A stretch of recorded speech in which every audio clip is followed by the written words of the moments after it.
Welcome to the first of a series of tutorial videos designed to help with FFA floriculture instruction. Because it's close to Christmas here while we make this, we're going to start with Christmas wreaths. First I'm going to show you the equipment we'll use and then a beautiful array of greens that are just the tip of the iceberg of what's available, and then we'll actually assemble it. Hopefully I'll cover everything that you need to know so you could run out, clip some hedges, and do this yourself. The first thing I want to show you, collected from around in a various diversity of stores, are some of the wreath options. This is a nice heavy gauge wire, small ring. I also have that same gauge wire in a square, so popular. This works great with a material that can be clipped so that it maintains its square shape, but not necessarily. Then there's a cardboard ring. It's a heavy pressed board. This does better if you're making a ring for indoors, because if this does get wet, it will start to decompose a little bit and threaten the integrity. This could be hung on a covered front porch or back porch where it wouldn't necessarily get wet from the elements. And then a much lighter gauge, very malleable. This was the least expensive of all of them, found at a dollar store, I believe, and it would be appropriate for a lighter weight if you weren't getting too bulky with your materials. For today's lesson, we're going to start with the smaller, heavier gauge so that we don't use quite as much material and it won't take quite as long to assemble it. So I'm going to clean it up, take off all of the, except there's a string on here. Oh, there we go, it's gone. All right, for today, I purchased a 30-pound box of mixed greens. It comes with a lovely, lovely assortment and a very generous amount of maybe 6 different greens from different regions. Some are decorative. We'll use those to make sure that they are front and forward and show. And some are really the workhorse. They'll give us the bulk of the ring and the background to adhere the more decorative greens too. Okay, I'm going to make one bundle to show you how to assemble those. And for my equipment, I have ready to go so that they're easy access.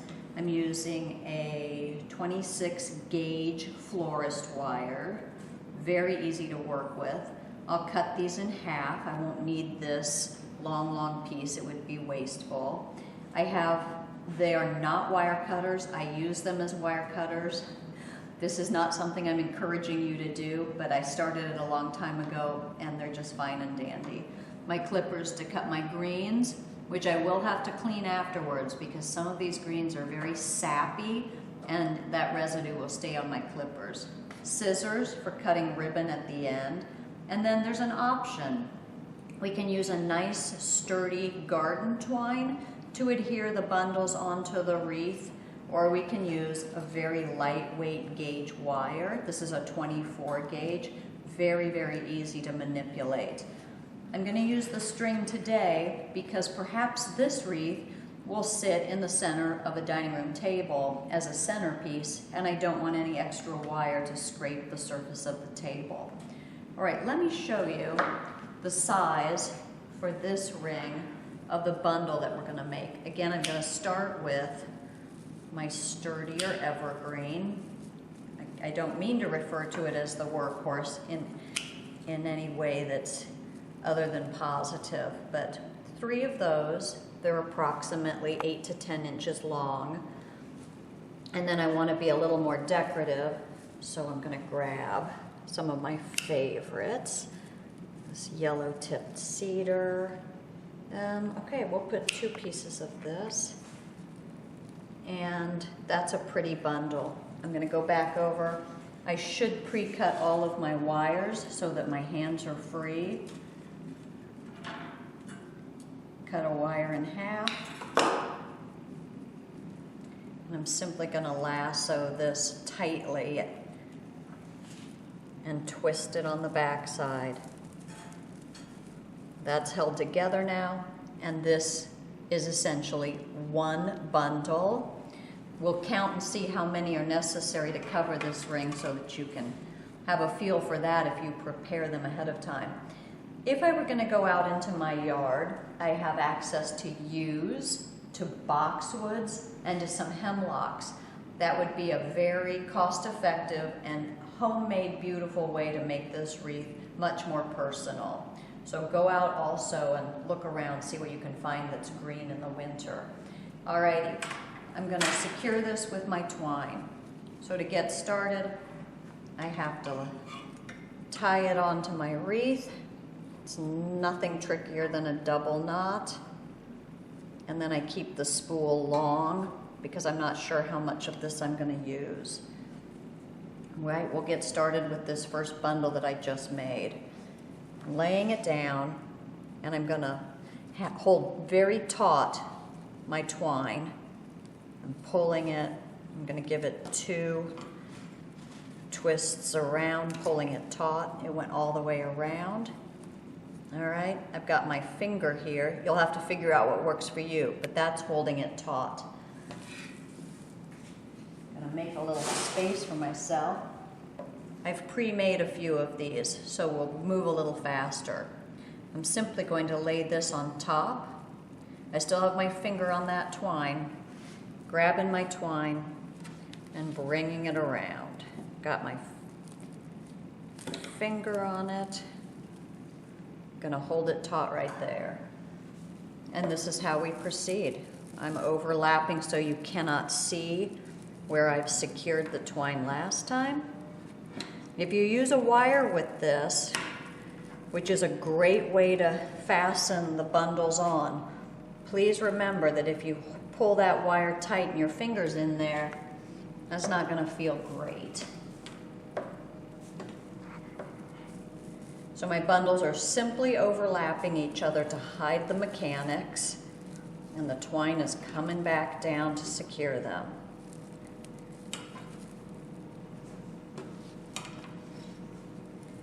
Going around twice, that's all that's necessary with this size bundle.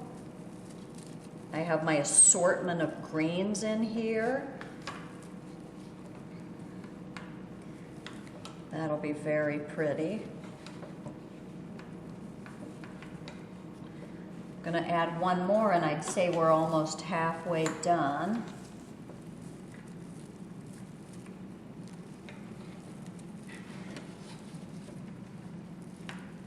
Continue to pull that twine tight to secure it. Pinch it off right there and keep moving.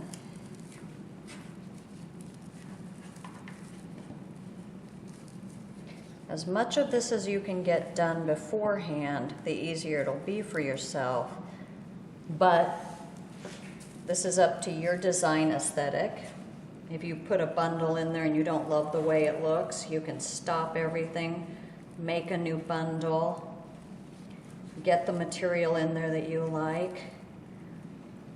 Until the product is finished, there's always time to make changes. And as long as you're putting this much effort into it, to find the material, to purchase the wreath, go the extra mile and make it as beautiful as you want it to be.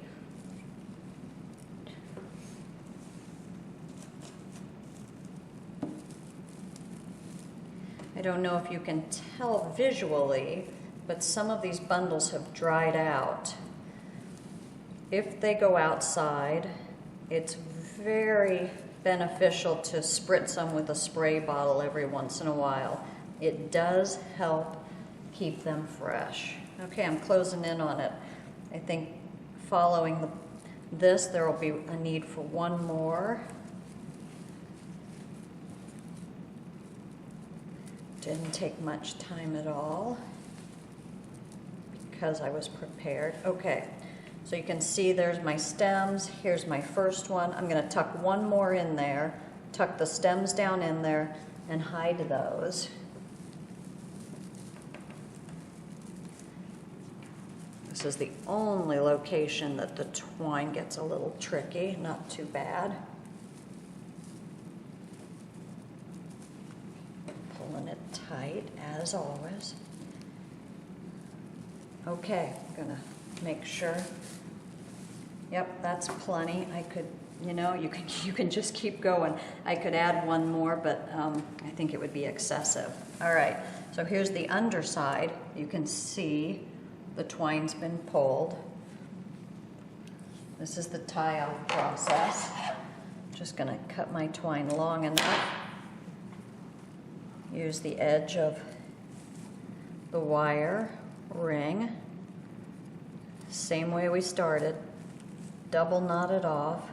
If you want to, now's the time to make a hook for hanging. I'll go ahead and do that. So I've made an extra length loop with the twine, and I'm going to tie that side off. That way we have a hook to hang it with. All right, we're not done. Although we could be done. It's quite beautiful on its own like this. The greens, there's nothing lusher and more beautiful in the winter than fresh greens. However, I have a few extra items. I picked up some variegated holly. I think it's pretty. I think it's festive. I like the variegation in here. I think it picks up the yellow tip cedar nicely. And the beauty of working with holly is it's very sharp. You know, the leaves are a problem to exposed skin, but the benefit of that is when you get it down in with your evergreens, those leaves are going to catch and they're not going to come back out.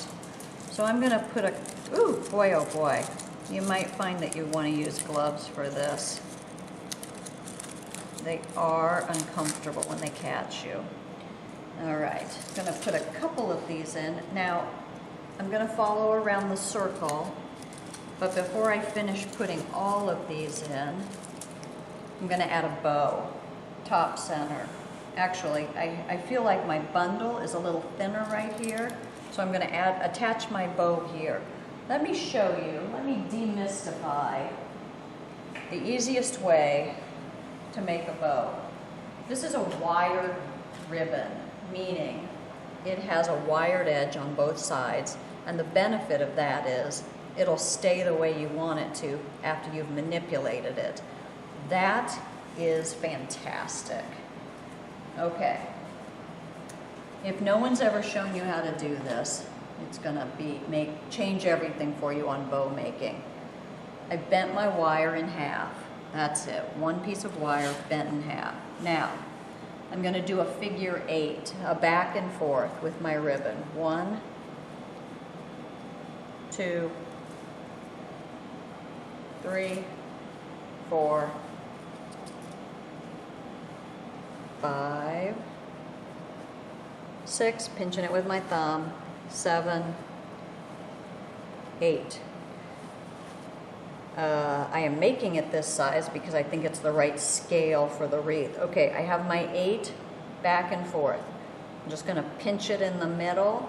I push up with my thumb in the middle, pull the sides in, grab my bent over wire,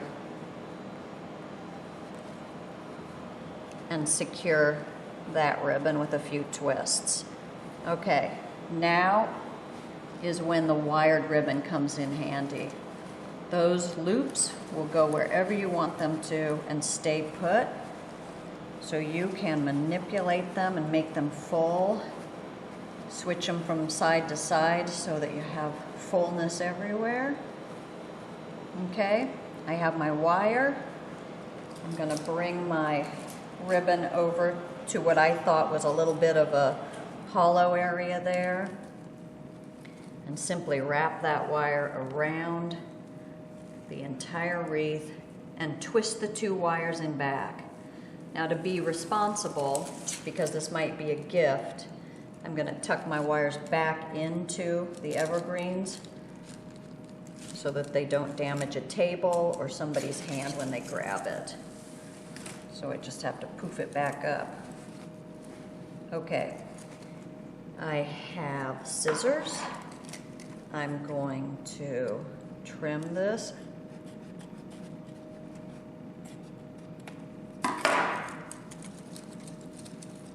Manipulate it a little bit. And because I have a little bit extra of my ribbon, I'm going to fold it in half. Do the same thing with a piece of wire. Half a wire, or wire bent in half, through the center of that leftover ribbon. This is just going to be a long tail. Twist, twist, twist. Come up under here, do the same thing. Wrap it around the entire wreath to secure it.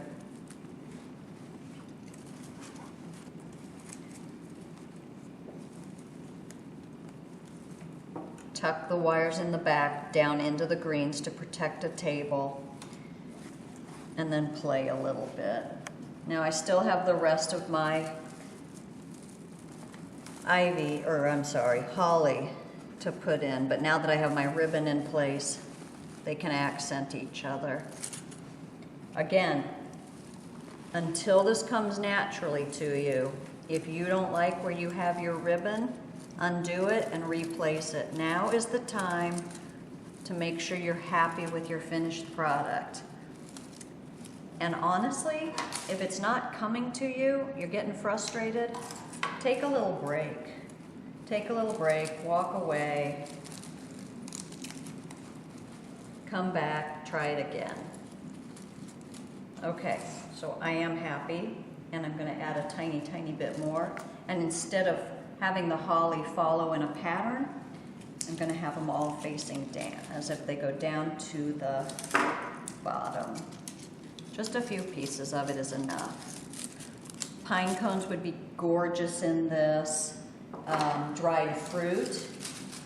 If you slice oranges and apples very thin, put them on a cookie sheet in an oven at 100 degrees and leave it for about 8 hours. That should dry it out. Then you can put a wire through it and attach it to your wreath. So this is simple, very elegant, sort of old-fashioned. The holly's a nice touch. There's your Christmas wreath, ready to hang, ready to give as a gift, or place it in the center of a table, maybe with a pretty bowl full of tangerines or pomegranates or red apples. It's very festive. I hope you enjoyed this, and I hope I simplified it enough. Thank you so much.